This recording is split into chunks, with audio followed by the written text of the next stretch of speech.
people off balance. Yeah, well, I'll admit that when I first heard of you, it was through a common friend, through Marco, who was also on the podcast a few months ago. And actually, during the podcast, after the podcast, we were talking, and he was sharing a little bit about you, and it was interesting, right? Because this is a man telling me that he had met you and how he was very interested by all the things that you were doing, and he found it very interesting. So he's the one that said, "Oh, you have to speak to Milana, Madame Picassa." So I'll very quickly, in a nutshell, say what Pussy Picassa is. So that's your project, and you essentially, it's I would call it therapy. It's like a therapeutic process.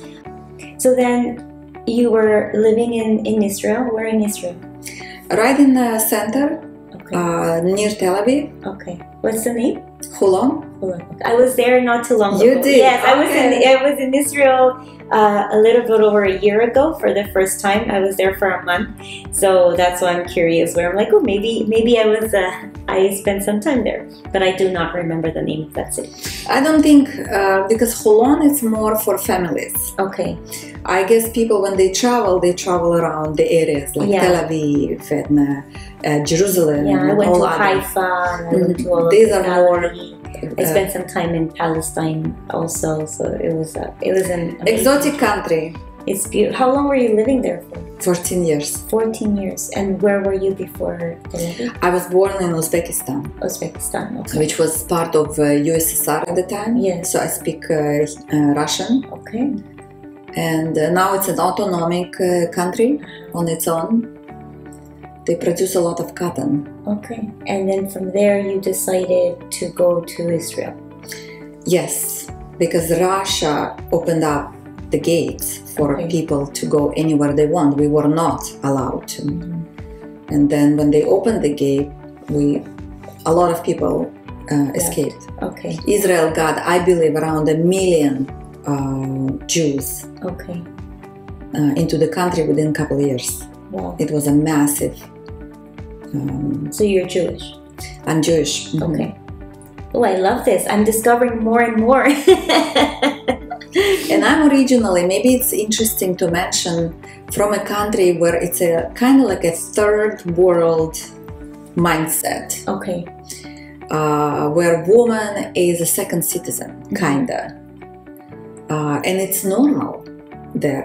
This is the environment for the citizens and the humans of that land. But it never sit well with me. And I want to stress it out. I'm not a feminist. I do not associate myself with the feministic movement. Okay. So how old were you when you left your country? I was about 19. You went to Israel for 14 years. You married in Israel. I married in my country. You married in your country? I was married at the age of 17. 18, I was a mom. Wow. 9 months later. Wow. And then the whole family then decides to move to... Yes. We basically escaped the country in the dark. Nobody knew that we were getting out because there was a lot of anti-Semitism at the time. So we were kind of keeping it under... This is fascinating. That's quite a journey. We spent some time in Hungary, a couple of weeks in a camp for Jews that were traveling to Israel because there were a lot of terroristic attack threats.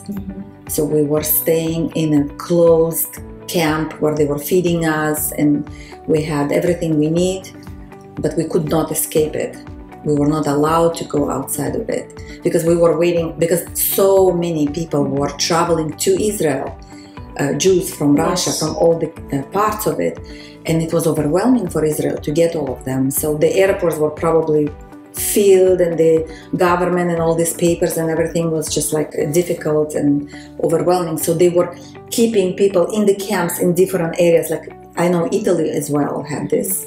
So then from there, you finally, with your family, you go to Israel, and I'm sure it was very difficult at the beginning, right? Because first of all, the language, did you learn Hebrew? I was learning a little bit with my mother-in-law. She knew Hebrew somehow. She was learning for a long time. Okay. And she was teaching us, but of course it was very weird. Hebrew is very different from any other group of languages. First of all, you write from right to left, as opposed to here. Then we don't have vowels in the language. You have to know the word, or you not be able to pronounce it. Wow.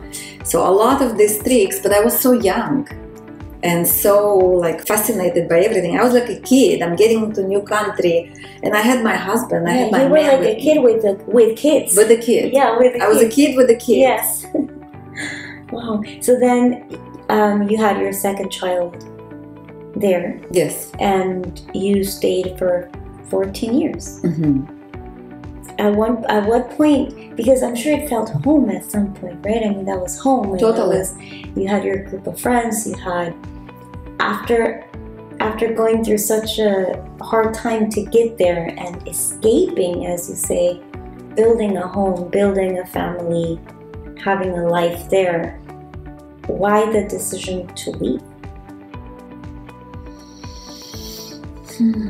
Well, there was a little spice to it. We were playing a little green card situation. Okay. My friend was filling out some papers, and I said, let's fill out as well. Let's just play. It was kind of like a playful way. That's the visa, like the lottery visa. Mm-hmm. You know, so that's how it happened. Yeah.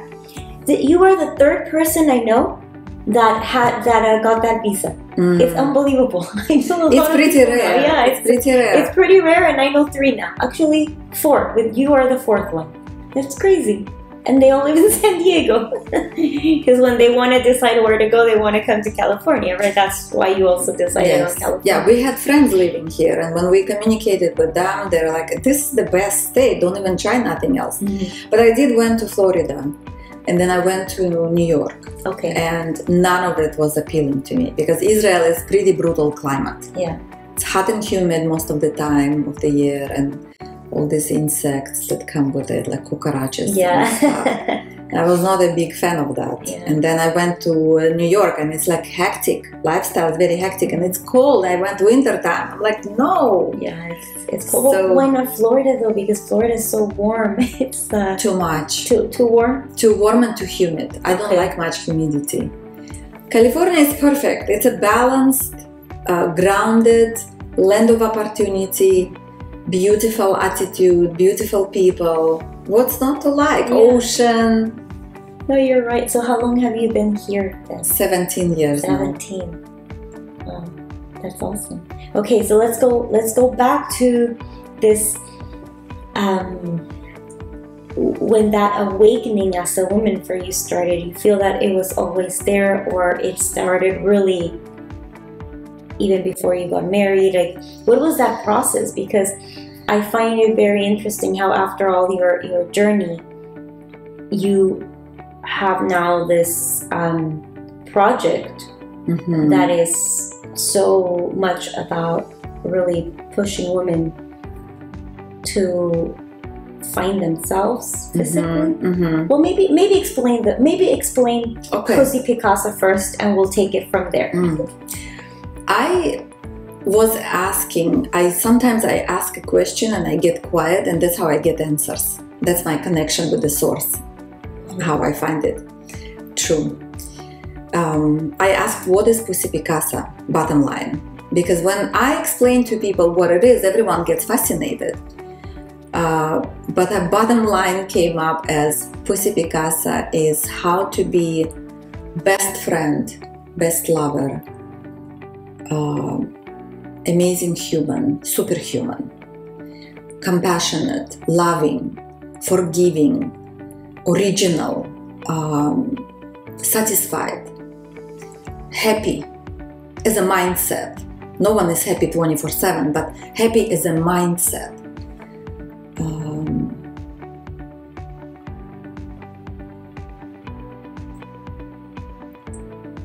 Beautiful friend, just to yourself. just really, truly amazing friend. And I think that's the best relationship and the most important relationship we need to work on. And also, I'm realizing that people so much looking outside for validation and for comparison and looking for someone to idolize. Pussy Picassa is all about you. You idolizing you. Not Kardashians, not other movie stars and pop stars. You are the star. And I'm embracing it in everyone. And it has nothing to do with selfishness and egocentric or any of that low vibration descriptions. It's a human taking responsibility of his needs and desires and coming out to the world. I love myself and I love you. I don't judge, I don't criticize, I don't compare, I don't envy, and I don't get jealous. But I do get inspired. So I found this project as a lifestyle.